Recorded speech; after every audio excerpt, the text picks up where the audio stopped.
What's good, Combat Sports fans? Welcome back to another episode of Combat and Kick It. You already know it's your host, Bando, back at you with a fresh episode because Rose Namajunas takes on Tracy Cortez in the main event of Saturday night's Saturday night's main card. It's not the greatest card, but it's a good main event. So let's talk about it real quick. Let's go.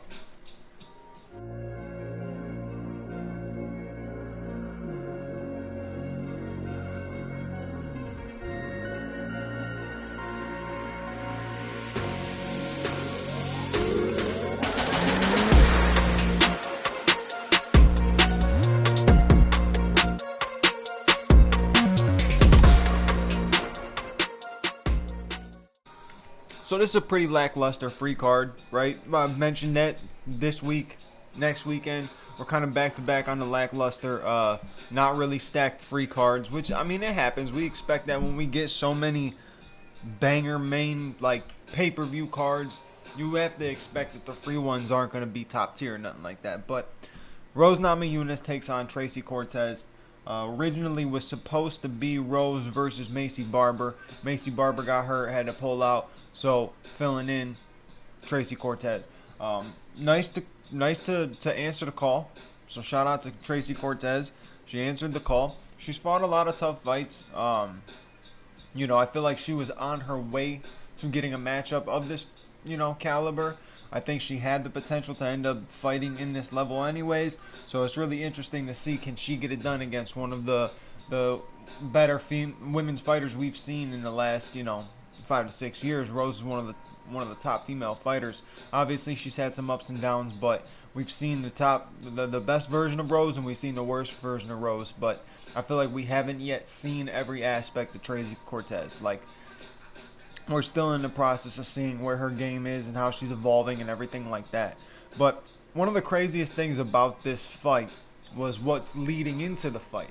So the weigh-ins were today, this morning, right? I'm recording this at, if you want to count it as Saturday now, it's Saturday at midnight, or to some people still looking at it at Friday night as midnight, but either way, right?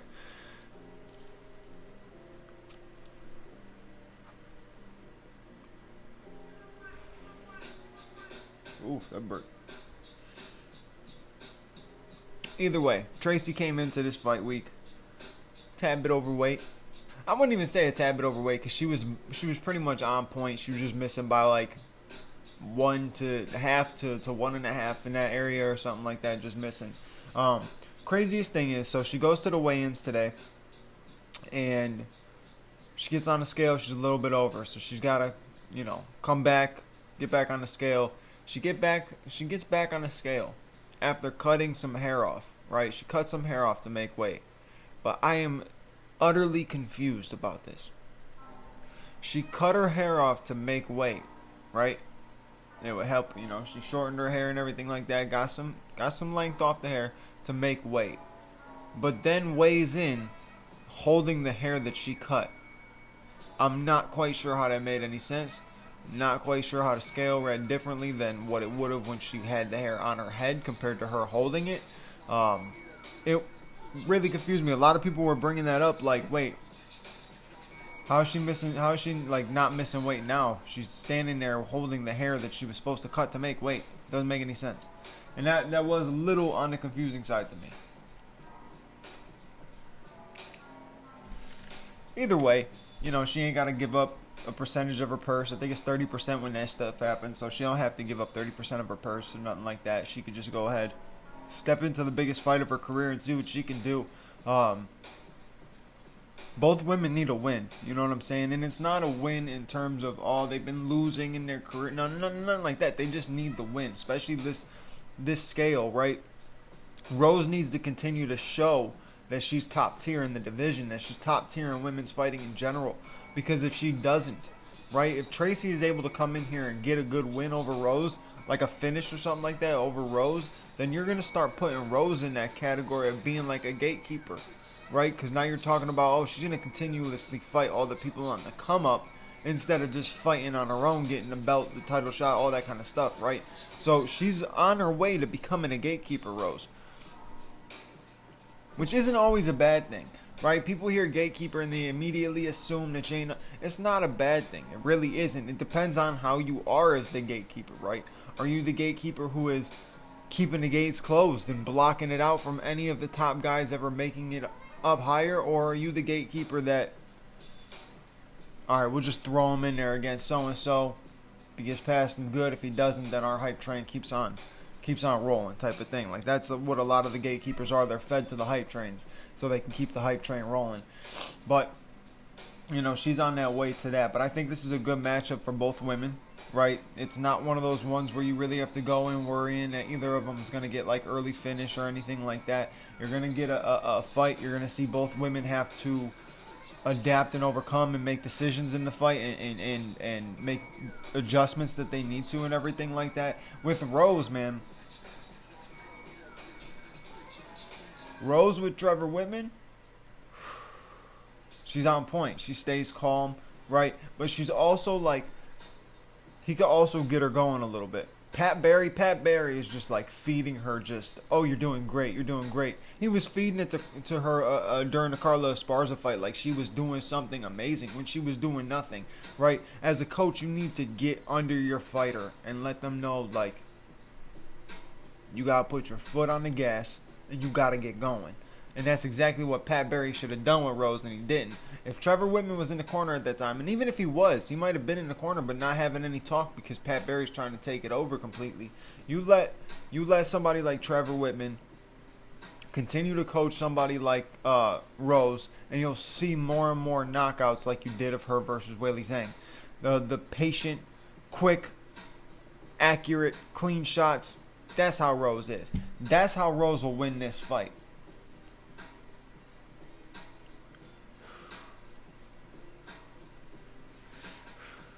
Because Tracy, she's not a sloppy striker, but she's not as technical and clean as Rose is, right? Rose is very technical, clean. She's got the classic 1-2s, nice hooks. She's got beautiful kicks, everything like that. Obviously, we know Rose has a wrestling background, and I think that could pose another issue for Tracy Cortez because a lot of Tracy Cortez's success comes from being on the ground. So might be a tough situation where she's not able to do the same thing she's been able to do to these other women against Rose. She might not be able to get away with you know, a lot of the grappling exchanges. So she's going to be forced to stand up. And if she's forced to stand up with Rose, I just don't see her out striking Rose, you know, especially on short notice. It's not major short notice, but still short notice.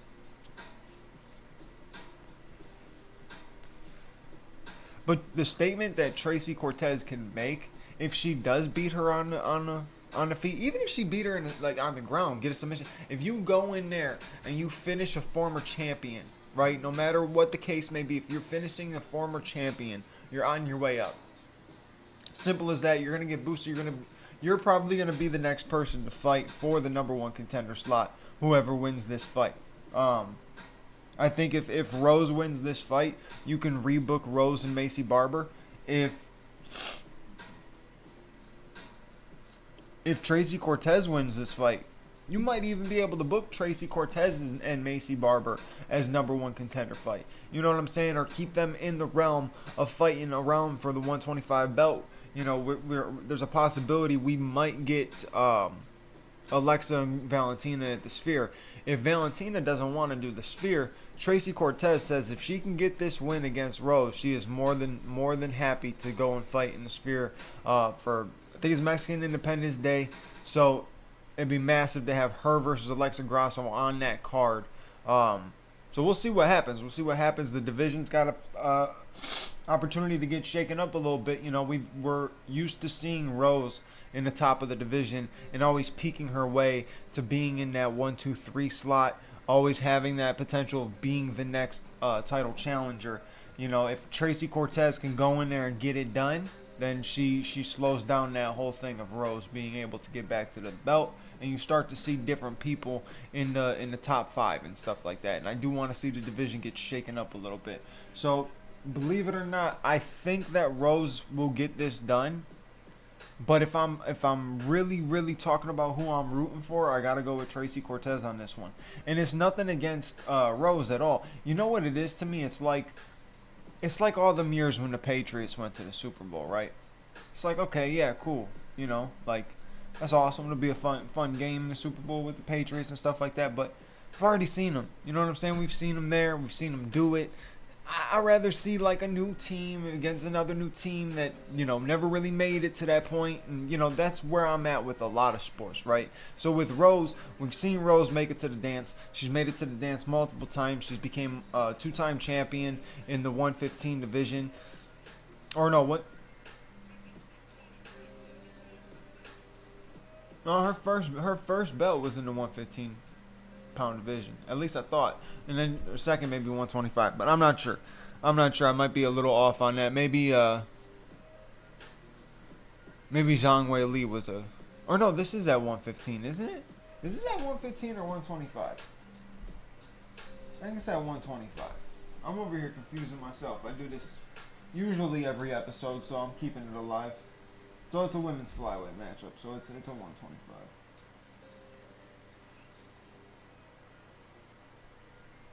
Because Rose the former strawweight champion. That's what it is. Rose the former strawweight champion.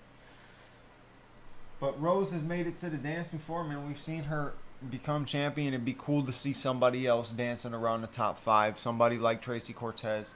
Then the future Macy Barber and stuff like that. You know, you got Mano Fiorot bouncing around at the 125-pound division at the top. So it's an interesting division, and Tracy Cortez has a opportunity to shake it all up this weekend. So make sure to tune into UFC Fight Night. They're in Colorado. You got the return of Santiago Ponzinibbio's on this card going up against Muslim Salikov. You got Drew Dober going up against Jean Silva. Here's the crazy thing. Last time Jean Silva fought, it was against Charles Jourdain. And I had a bet on Charles Jourdain to win. He was the one person on my parlay that missed. So I sat back and I said, you know what? I wasn't hip to you, Jean Silva, but I am now. I'm hip now, so I'm going to rock with you the next time. But right now, I can't do it. I can't go against Drew Dober. I just can't. Drew's been in the game for a minute. He's fought some very, very tough competition, right? Some really game fighters and stuff like that. Now, Jean Silva is a game fighter, but he did just have a fight recently, so I got to rock with Drew Dober on that one. But I did say that I was going to rock with Jean Silva, and if he can get it done again, then we might have a problem in that lightweight division. Just another savage who's going to stand in the pocket and trade with you and press forward and keep on coming. So might have a new fun person to watch in that division. We also got Julian Erosa on this card. You got Abdul Razak Al Hassan going up against Cody Brundage. Yeah, so it's a decent card. Not really. It's pretty average. You got Damone Blackshear back on this card. You know, the man with the twister submission. Luana Santos is on this card. So, a couple of decent fights, couple of decent people to look out for to end up potentially being the future of their division type of thing. So, yeah. Definitely some fights to at least tune in on. But that's the episode for tonight. You know what to do. Like, comment, subscribe. Hit the bell notification button so you know when the next episode is out. I'll catch you on the next episode. I'll talk to you later. Peace.